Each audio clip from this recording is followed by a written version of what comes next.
Gracias, presidente. Bueno, luego de haber escuchado las palabras del senador que me precedió en el uso de la palabra, creo necesario hacer un repaso muy rápido por la visión catastrofista que se tiene de la defensa nacional sobre los logros que hemos tenido en los últimos años. Uno de los primeros fue la aprobación de la Ley de Defensa.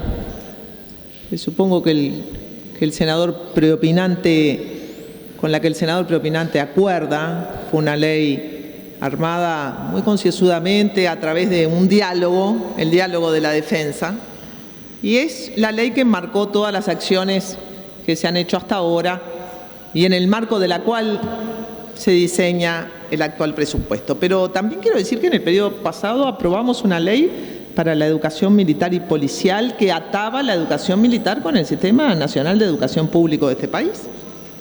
En el periodo pasado pasamos meteorología y lo convertimos en un instituto que aparece ahora en este presupuesto y se llama el Instituto de Meteorología.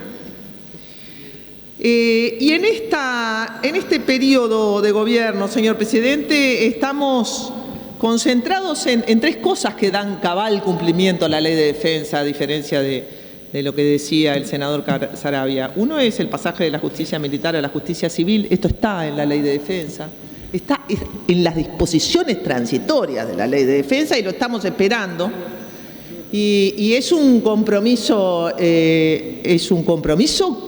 que lo tenemos además atado al nuevo Código General, al nuevo Código del Proceso Penal y a nuestra propia Constitución. Estamos también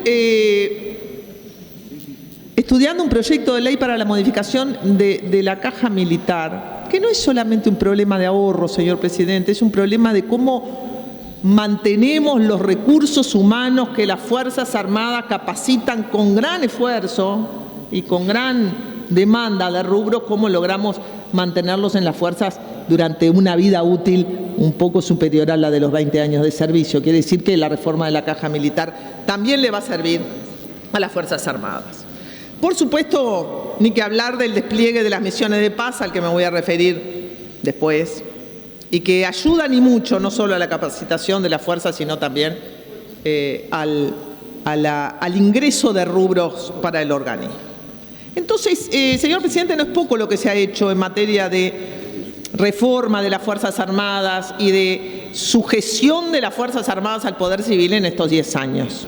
A mí de repente me hubiera gustado que se avanzara a un ritmo más veloz, pero se ha avanzado a un ritmo sistemático y creo que este presupuesto también lo muestra. Entiendo que el senador preopinante puede no saber que hay un documento sobre la política militar de la defensa que el propio ministerio está discutiendo en un marco más restringido ahora, pero que luego ese documento de la política militar de defensa va a ser un documento orgánico, así que todas las dudas y la necesidad de perspectiva que muchos senadores tengan en relación a la política militar de la defensa, porque la defensa es más que su política militar, estarán estampadas en ese documento al que yo he accedido, que está en marcha, que tiene algunas cosas que me gustan y otras que no, pero creo que es un documento que delimita o despliega en forma más exhaustiva cuáles serían las funciones de la defensa nacional y las funciones de las Fuerzas Armadas en nuestro país. Me voy a referir ahora al presupuesto del Ministerio de Defensa, a este presupuesto que vamos a aprobar.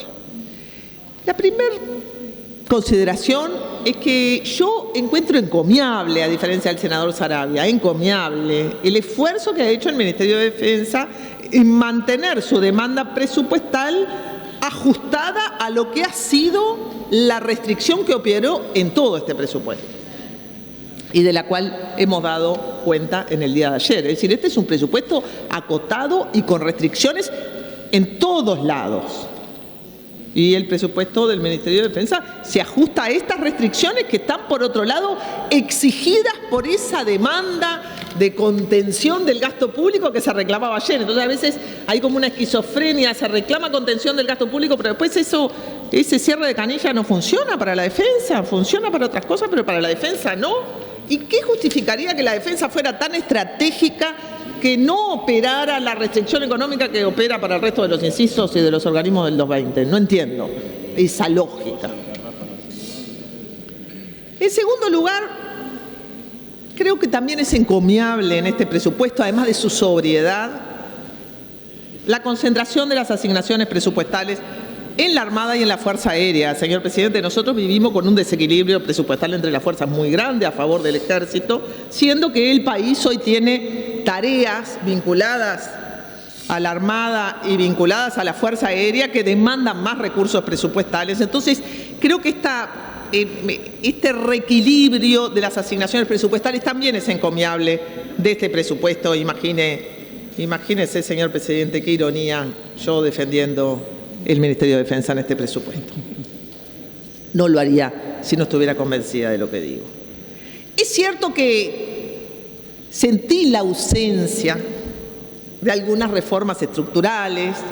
Me hubiera gustado que el pasaje de la justicia militar a la órbita civil ya lo tuviéramos, pero me dicen que el Ministerio de Defensa ya lo envió. Me hubiera gustado que avanzáramos en el pasaje de la aviación a la órbita civil, pero bueno, vamos de a poco, señor presidente, en forma gradualista y sistemática, como es el estilo de la cultura política uruguaya. La inmensa mayoría de los artículos, de los muchos artículos que tiene el Ministerio de Defensa, que tiene como unos 30. El otro día un politólogo, Seworski, que estuvo aquí dando la conferencia final de los 30 años de la democracia, me dijo: ¿cuántos artículos tiene el Ministerio de Defensa? Le dije: y tiene como unos 30. Ah, qué bien, me dijo, porque el Ministerio de Defensa en Polonia mandó solo 2 artículos. Uno que pedía aumento del gasto para las armas y otro que pedía aumento del gasto para el personal. 2 artículos.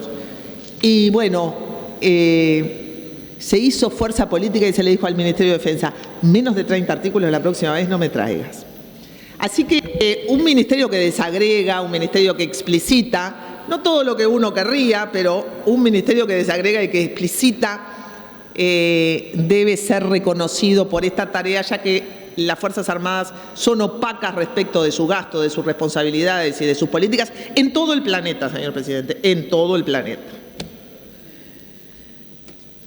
La inmensa mayoría, decía, de los artículos, de los 30 artículos del Ministerio de Defensa son básicamente compensaciones para retener personal, compensaciones que se universalizan en una categoría y algunas autorizaciones al Ministerio de Defensa a cobrar servicios prestados a terceros.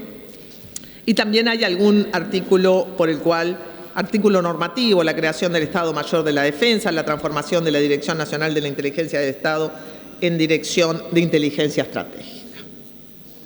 Dichas estas cosas básicas, vamos a pasar a los números para quienes reclaman la pobreza, la miseria, la radicación periférica del Ministerio de Defensa en el conjunto de los incisos de la Administración Central. Presidente, no hay nada más lejos de la verdad que eso. El Ministerio de Defensa es el segundo ministerio más rico de la Administración Central, después del Ministerio del Interior. El segundo más rico. El gasto en defensa de este pequeño país, sin conflicto fronterizo, sin hipótesis de conflicto clásica a la vista, y de las otras no sé, es el 4º país en gasto militar per cápita de América Latina, solo superado por Ecuador, el primero, Chile y Colombia. El gasto en defensa en Chile y Colombia se explica por razones distintas. Colombia vive una situación de guerra interna desde hace mucho tiempo y bueno, allí está armado e incentivado a estar armado también desde afuera. Por eso el proceso de paz en Colombia es tan importante para toda América Latina, para no generar ningún pretexto de ninguna cooperación militar externa como la que tiene Colombia, y me refiero obviamente a las bases militares de Estados Unidos, pero Colombia tiene todo allí para tener un presupuesto militar propio, ajeno, incentivado, reforzado, etcétera, ¿no? Porque es el país armado de nuestra América Latina. Por eso, insisto, es importante apoyar el proyecto de paz para toda la democracia en América Latina, apoyar el proyecto de paz en Colombia. Colombia tiene un gran gasto militar por estas razones. Y Chile, se me dirá, Chile lo hereda del pinochetismo. Lo tienen prácticamente atado constitucionalmente a la producción de cobre. ¿No? Son viejos dispositivos que esperamos que Bachelet cambie, viejos dispositivos que vienen de tiempo atrás y que de alguna manera aseguran la fuerza económica de las Fuerzas Armadas en Chile. Pero ¿por qué Uruguay habría de tener un gasto per cápita como el de Colombia o como el de Chile? ¿Por qué? Bueno, es una herencia inercial del pasado.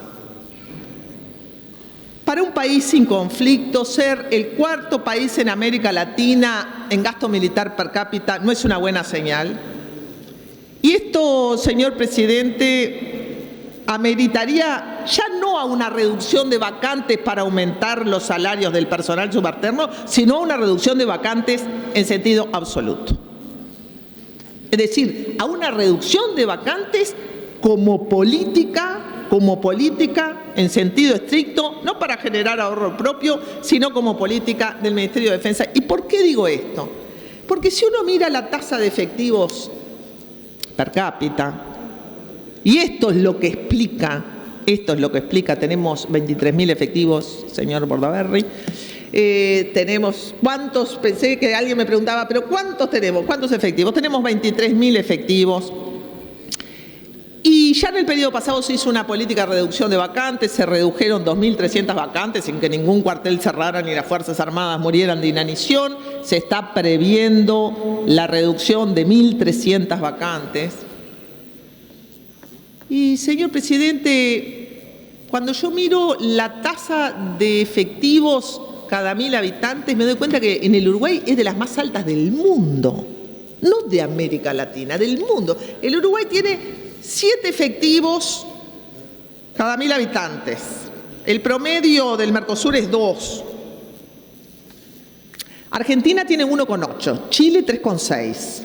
Ecuador 4, México 2,5, Bolivia 4,7, Brasil 1,6, Colombia tiene más que nosotros, 9,7, armados hasta los dientes, Perú 3,9, Paraguay 1,5, Venezuela 4,3. El número de efectivos per cápita que tiene el Uruguay es lo que explica el gasto militar per cápita. Y por consiguiente, para tener unas Fuerzas Armadas modernas, bien pagas, y donde además destinemos recursos del Estado no solo a pagar sueldos, sino inversiones y gastos de funcionamiento, tenemos que reducir el número de efectivos. Es una ecuación cerrada. ¿Y por qué es cerrada? Porque el presupuesto es finito, señor presidente, y tenemos otras prioridades. Tenemos necesidades en educación, tenemos necesidades en el sistema de cuidados, tenemos necesidades en salud, tenemos necesidades de infraestructura y hay que hacer opciones. Cuando se habla del gasto militar, señor presidente, no se computan dos cosas que algunos expertos y agudos analistas del gasto militar en el mundo lo hacen. No se computa la caja militar, que es como otras Fuerzas Armadas más, ¿no? Si las Fuerzas Armadas gastan 500 millones de dólares al año, la caja militar debe tener un déficit de 300 y pico, a ojo de buen cubero. Y tampoco se computa la educación militar, que pasa al rubro educación, pero también es gasto militar. Cuando se suma todo, señor presidente, la caja militar, la educación militar y el gasto efectivo en el Ministerio de Defensa, da estos resultados espectaculares que no condicen con las necesidades del país. Por otro lado, si nosotros lo miramos a nuestra escala, el Ministerio del Interior, sacado el gasto de la caja militar, el de la educación militar, consume el 1% del producto. Si yo le sumo todo eso, consume más del 2,5% del producto. Y esto los expertos que miran todo lo saben. ¿Cuánto consume toda la Universidad de la República? Apenas un poquito más, 2,9%. Las Fuerzas Armadas consumen una Universidad de la República y consumen 3 poderes judiciales y 3 parlamentos. El Parlamento y el Poder Judicial consumen el 1% del producto. Sin contar, señor presidente, con las misiones de paz, por las cuales le entra al presupuesto de las Fuerzas Armadas casi 2.000 millones de pesos. Son unos entre 50 y 76 millones de dólares al año, lo que le entra a las Fuerzas Armadas por el concepto de participación en las misiones de paz. Tenemos allí unos 1.000 y pico de efectivos, en el Congo básicamente, en Haití y en el Sinaí. Y por supuesto, señor presidente, con la participación del Uruguay en el Consejo de Seguridad de las Naciones Unidas, esto va a aumentar, algo que a mí no me gusta, pero va a ser refuerzo presupuestal para las Fuerzas Armadas. Termino diciendo, cuando se dice que las Fuerzas Armadas van a defender los recursos naturales, yo me digo, señor presidente, que los recursos naturales solo los defiende una buena política de desarrollo. El agua la defendió la reforma del agua, a los recursos del subsuelo los defiende ANCAP, a los recursos energéticos los defiende UTE. A los recursos naturales los protegen las buenas empresas públicas, a los recursos naturales los protegió la resistencia que el Uruguay hizo contra las privatizaciones, a los recursos naturales, señor presidente, los protege la política, no los protegen las armas. Muchas gracias. Gracias, senadora. Senador Bordaberry, por una alusión.